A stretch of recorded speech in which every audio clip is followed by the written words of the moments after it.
In the early hours of January 2026, a covert extraction team vanished into the Caracas night with the world's most controversial leader in handcuffs. But what followed wasn't a transition to democracy. It was the largest sovereign foreclosure in history. This is the story of the Energy Recovery Zone, the blockade that nearly broke the global economy, and the week Wall Street stopped trading. The divergence point arrived not with a bang, but with a black bag. On January 5, 2026, following months of escalating brinkmanship over the Essequibo region and the contested auction of CITGO assets, a joint JSOC-CIA task force executed Operation Blind Justice in the hills surrounding Caracas. By sunrise, Nicolas Maduro was aboard a C-17 Globemaster bound for a black site in Florida, and the power vacuum in Venezuela was total.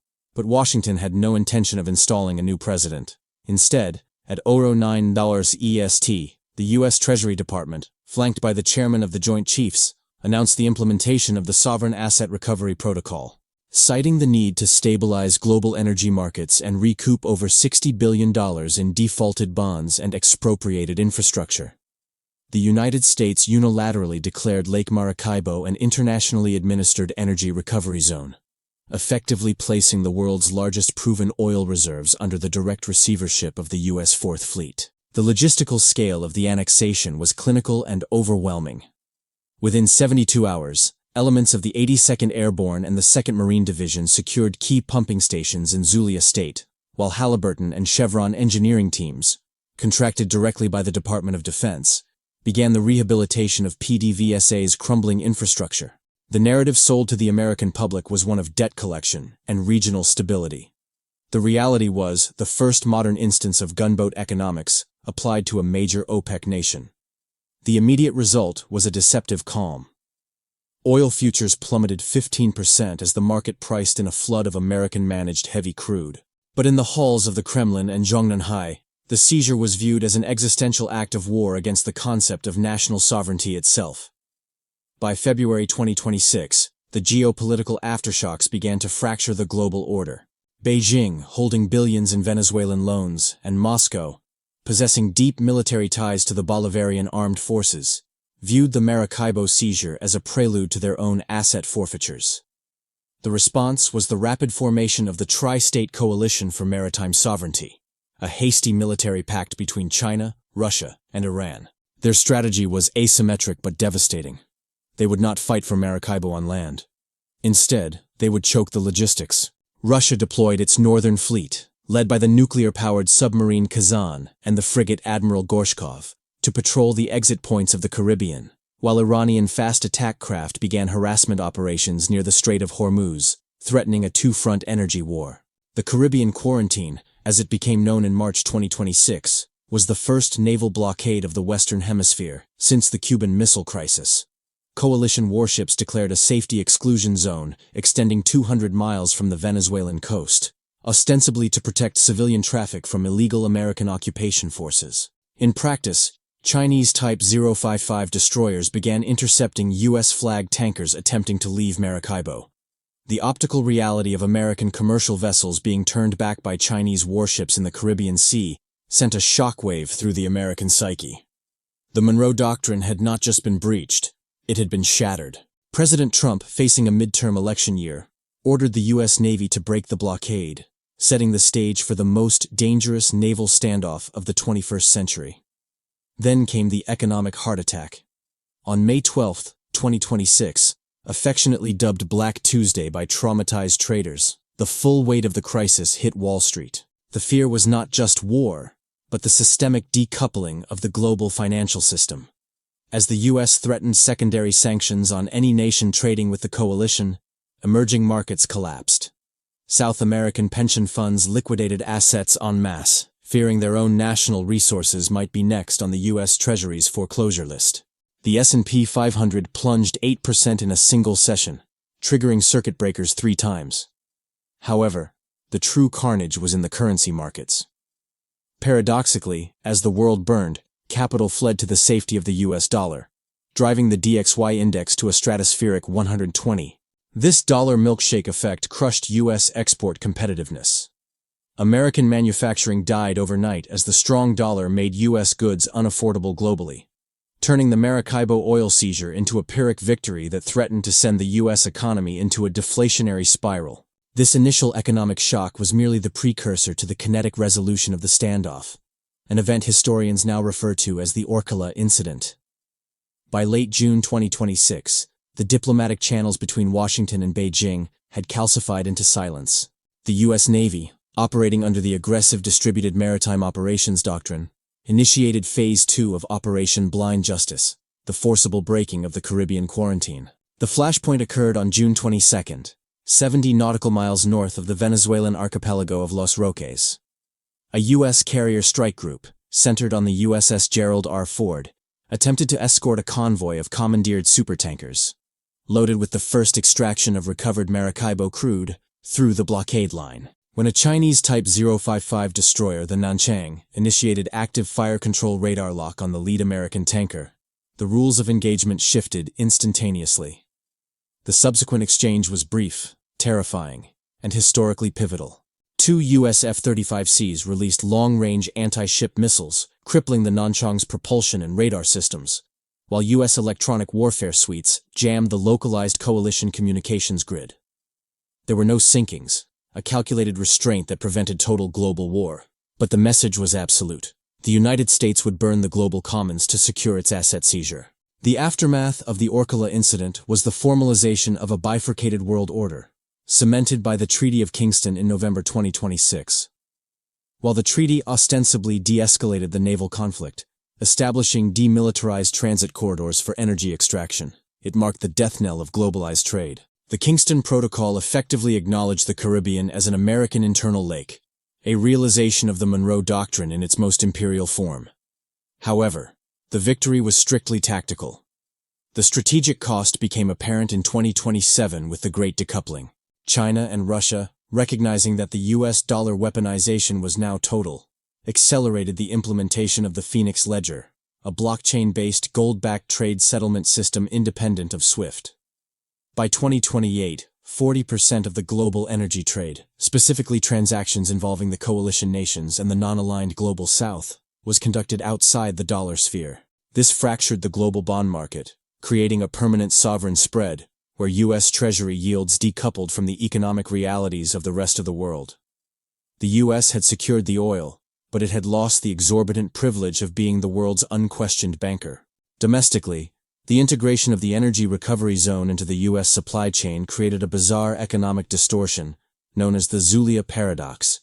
By 2029, the influx of cheap, heavy crude from Maracaibo, processed efficiently by the refurbished refineries of the U.S. Gulf Coast, drove American gasoline prices down to levels not seen since the 1990s.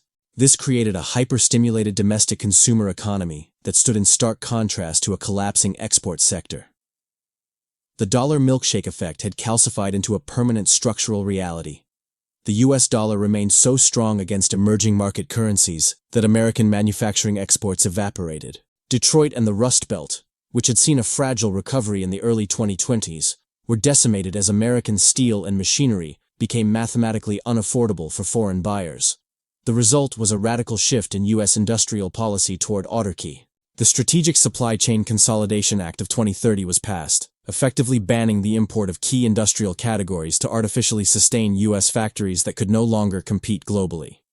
America was becoming a fortress, energy independent, heavily armed, and economically isolated. On the ground in Venezuela, the rehabilitation of PDVSA morphed into a grinding, low-intensity conflict that military strategists studied as the textbook definition of corporate counterinsurgency. By 2032, the Energy Recovery Zone had effectively become a separate state entity, divorced from the rest of Venezuela.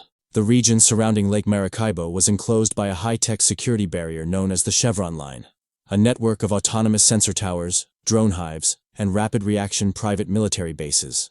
The U.S. military had largely withdrawn its uniformed personnel, replacing them with contractors from firms like Constellis and a new entity, Petrogard International, funded directly by oil revenues. The Zulia insurgency, led by remnants of the Bolivarian National Guard and aided by Iranian Quds Force advisors, waged a relentless campaign of pipeline sabotage. The conflict drove rapid innovation in automated defense. By 2035, the pipeline network was patrolled almost exclusively by quadrupedal ground drones and loitering munitions, creating a dystopian landscape where machines fought a shadow war over flow rates and barrel quotas while the local population lived in destitute cantonments. A specific case study of this era is the fate of the city of Maracaibo itself. Once a bustling metropolis, by 2036, it had been transformed into a dual-zone city.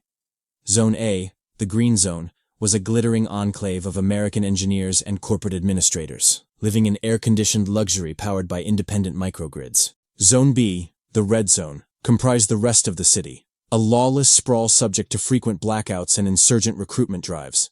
The sociological impact was profound.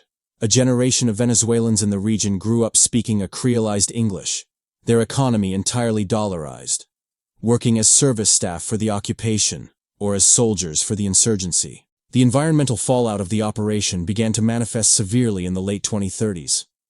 The Sovereign Asset Recovery Protocol had prioritized extraction speed over environmental safeguards.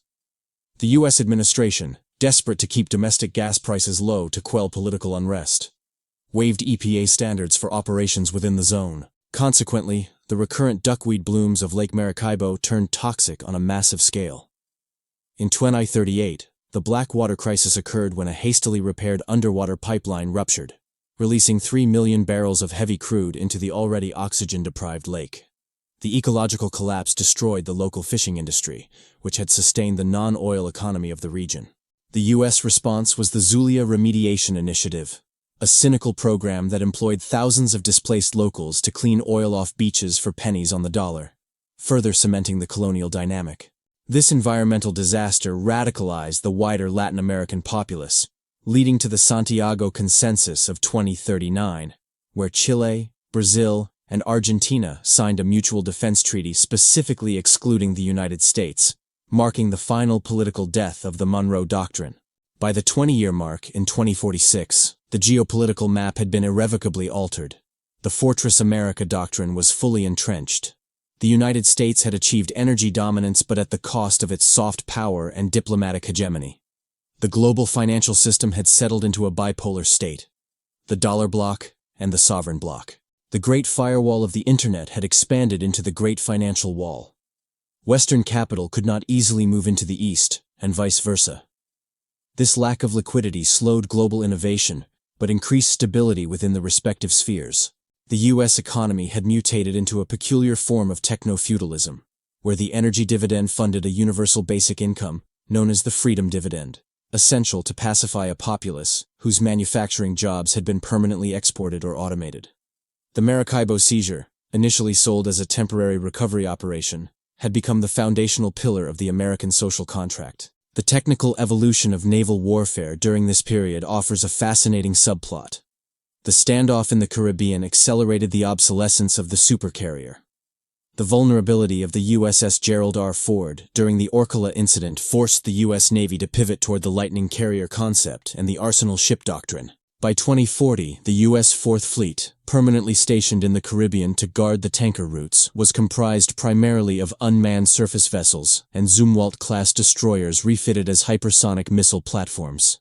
In the halls of Washington, the political consequences were equally stark. The Resource Party, a populist political faction that advocated for aggressive resource acquisition to fund domestic entitlements, rose to prominence. They argued that the Venezuelan model should be applied elsewhere, specifically targeting lithium deposits in the Andes or rare earth elements in Africa. The Maracaibo precedent became a terrifying concept in international law, cited by other nations to justify their own annexations.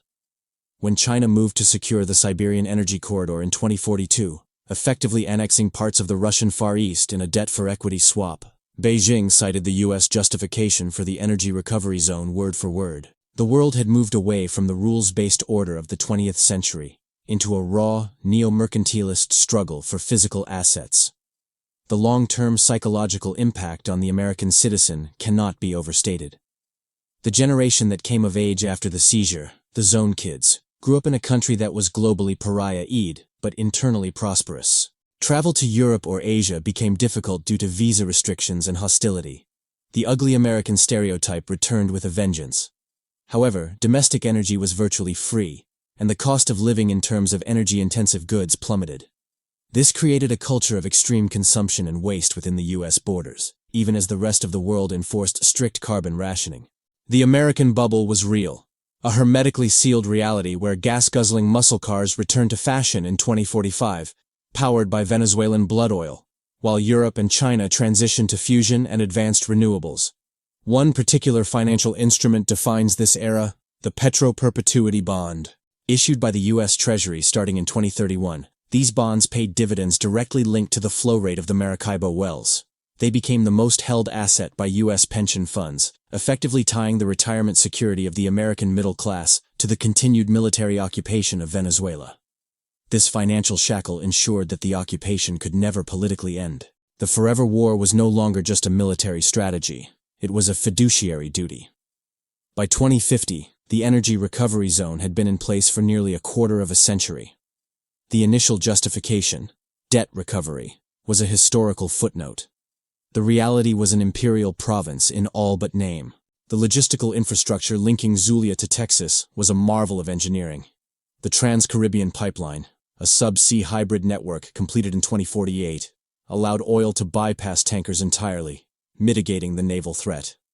The pipeline was protected by the Spine, a series of floating railgun platforms. This engineering feat symbolized the era, a massive, brute force solution to a geopolitical problem, creating a physical umbilical cord between the host and the parasite.